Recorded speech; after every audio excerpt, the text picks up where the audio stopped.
Hello friends, welcome to my channel. నా channel కనుక కొత్తగా చూసేవాళ్ళు ఉంటే లైక్ అండ్ సబ్స్క్రైబ్ చేయండి. నా ఛానల్లో డిఎస్సికి ప్రిపేర్ అయ్యే వాళ్ళందరికీ క్లాసెస్ వైజ్గా వీడియోస్ మరియు కరెంట్ అఫైర్స్ డైలీ వీడియోస్ అయితే వస్తాయి.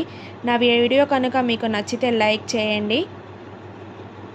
ఈ వీడియో మీకు అందరికీ యూస్ఫుల్ అవుతుందని అనుకుంటున్నాను. ఈరోజు టాపిక్లోకి వెళ్దాము. ఈరోజు టాపిక్ వచ్చేసి సైకాలజీకి సంబంధించి మనోవిజ్ఞాన శాస్త్రం పరిచయం.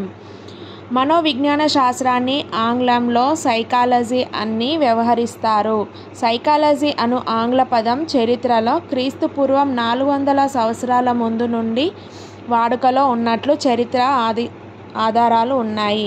క్రీస్తు శకం 1879 నుండి మనోవిజ్ఞాన శాస్త్రానికి సాంప్రదాయక శాస్త్ర స్థాయి వచ్చినట్లు మనోవిజ్ఞాన శాస్త్రవేత్తలు పరిగణిస్తారు. మనోవిజ్ఞాన శాస్త్రంకు సాంప్రదాయ స్థాయి రావడానికి కారణం క్రీస్తు శకం 1879లో జర్మన్ మనోవిజ్ఞాన శాస్త్రవేత్త విలియం వూంట్ అనగా జర్మనీ దేశంలోని లిప్జిగ్ నగరంలో మొట్టమొదటి మనోవిజ్ఞాన శాస్త్రం ప్రయోగశాలను నెలకొల్పడం. మొట్టమొదటి మనోవిజ్ఞాన శాస్త్రవేత్త ఎవరు? William Wundt. ఆయన ఎక్కడ, ఏ దేశానికి చెందినవాడంటే జర్మనీ దేశంలోని లిప్జిగ్ నగరంలో లిప్జిగ్ నగరానికి చెందినవాడు.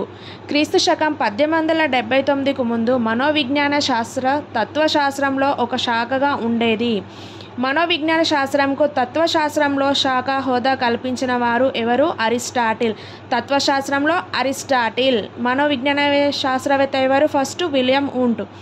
అందువల్ల ఆయనను ప్రాచీన మనోవిజ్ఞాన శాస్త్ర పితామహుడు అని వివరిస్తారు. ఎవరిని? అరిస్టాటిల్ని. తత్వశాస్త్రంలో ఎవరు? అరిస్టాటిల్. ఆయనను ఏమని పిలుస్తారు? ప్రాచీన మనోవిజ్ఞాన శాస్త్ర పితామహుడు అని వ్యవహరిస్తారు. Father of ancient psychology.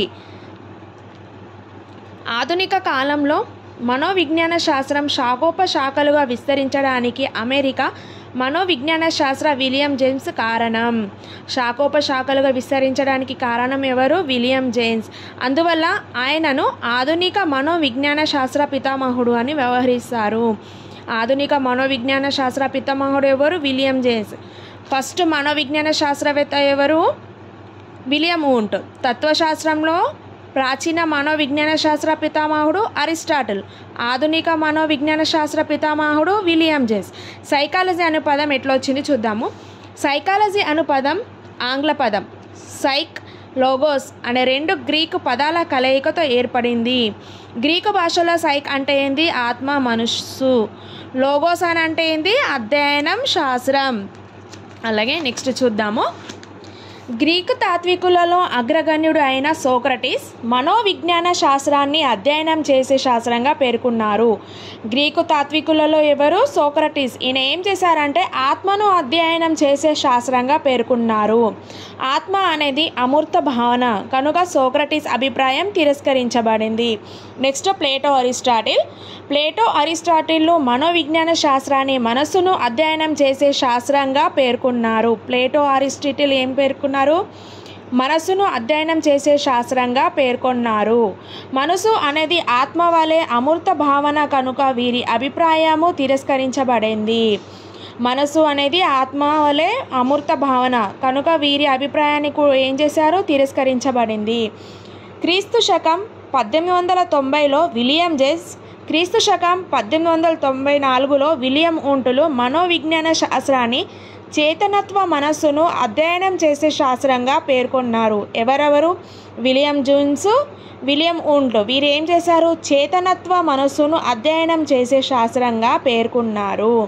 అలాగే నెక్స్ట్ విలియం వూంట్ చేతనత్వ మనస్సు పనితీరును అంతఃపరిశీలన పద్ధతి ద్వారా తెలుసుకోవచ్చని సూచించారు. విలియం వూంట్ ఏం చేశారంటే విలియం వూంట్ చేతనత్వ మనసు పనితీరుని అంతఃపరిశీలన పద్ధతి ద్వారా తెలుసుకోవచ్చని సూచించారు. అలాగే 20వ శతాబ్దం ప్రారంభంలో ఆస్ట్రియా దేశానికి చెందిన మనోవిజ్ఞాన శాస్త్రవేత్త సిగ్మండ్ ఫ్రాయిడ్. ఆస్ట్రియా దేశానికి చెందిన మనోవిజ్ఞాన శాస్త్రవేత్త ఎవరు? Sigmund Freud. ఆయన ఏం చేశారంటే మానవ ప్రవర్తన చేతనత్వ మనస్సు ప్రభావం మాత్రమే కాకుండా అచేతన మనస్సు ప్రభావం కూడా ఉంటుందని నిరూపించాడు.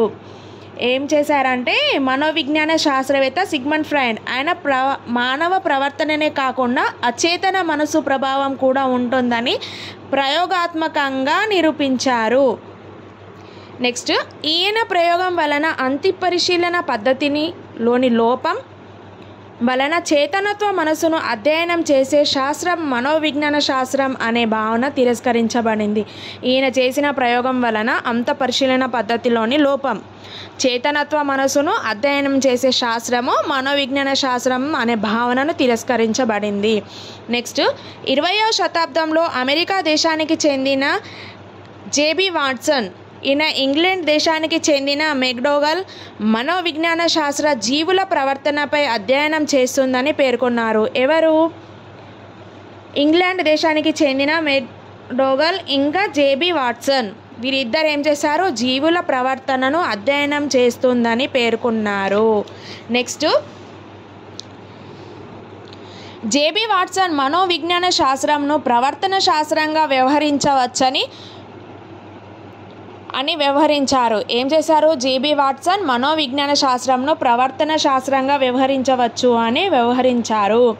అమెరికా దేశానికి చెందిన ప్రవర్తనవాది వుడ్వర్త్ మనోవిజ్ఞాన శాస్త్రం అధ్యయనంలో వచ్చిన మార్పులను సమీక్షిస్తూ మనోవిజ్ఞాన శాస్త్రం మొదట ఆత్మ, తర్వాత మనస్సు, తర్వాత చేతనత్వం కూడా పోగొట్టుకొని ప్రస్తుతం ప్రవర్తన మాత్రమే నిలుపుకుందని చమత్కరించారు. ఫస్ట్ ఏంటి? ఆత్మ, తర్వాత మనసు, తర్వాత చేతనత్వం కూడా పోగొట్టుకొని ప్రస్తుతం ప్రవర్తన మాత్రమే నిలుపుకుందని చమత్కరించారు. ఓకే ఫ్రెండ్స్, ఈ వీడియో కనుక మీకు నచ్చితే, యూస్ఫుల్ అనిపిస్తే లైక్ చేయండి, షేర్ చేయండి, సబ్స్క్రైబ్ చేయండి.